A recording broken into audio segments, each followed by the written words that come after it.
Hi, kamusta po? Nawa ang bawat isa ay nasa maayos na kalagayan. Tayo po ay magtatalakay ng mahalagang usapin patungkol sa ating pananalig.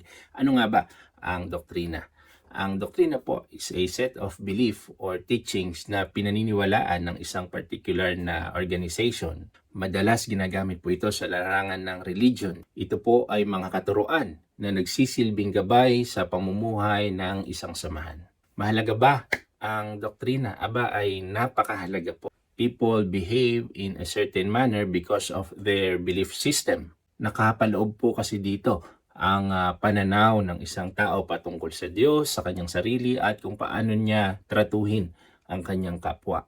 Kaya bilang mga Kristiyano, dapat ay malinaw, crystal clear sa atin ang atin pong mga pinaniniwalaan. Dapat ito ay biblical. Ang tamang katuruan ay magdudulot ng matuwid na pamumuhay, subalit ang maling katuruan naman ay magdudulot ng maling klase ng pamumuhay. Ano ang basehan ng doktrina? Sa context po ng ating pinag-uusapan, natural, dapat ang Biblia o ang Word of God.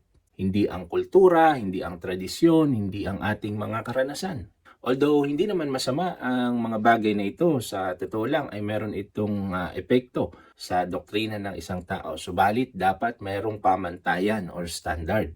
Halimbawa, nanaginip ang isang tao na sabihin niya, ay napanaginipan ko si Lord na may hawak na puting pusa.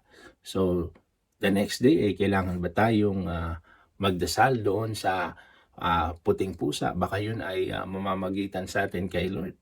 At paano tayo nakakasiguro na si Lord nga ang napanaginipan ng taong ito? So dapat mayroong basihan, mayroong pamantayan. And God is gracious enough to provide it for us through His Word. Sabi po sa 2 Timothy 3:16, all Scripture is given by inspiration of God and is profitable for doctrine, reproof, correction, for instruction in righteousness. Ayan. Ang lahat ng kasulatan ay kinasihan ng Diyos. Sa ibang salin ay hiningahan ng Diyos na magagamit sa pagtuturo ng katotohanan, pagpapabulaan sa maling aral, pagtutuwid sa likong gawain, at pag-akay sa matuwid na pamumuhay. Sa gayon, ang lingkod ng Diyos ay magiging handa sa lahat ng mabubuting bagay. Ano nga po ba ang pangunahing katuruan natin bilang mga Christians or in particular evangelical Christians? Siyempre kasama rin Pentecostal, Charismatic, sama-sama na yan, Methodist, Baptist, GIL, mga CFCF at kung ano-ano pang mga born again denomination.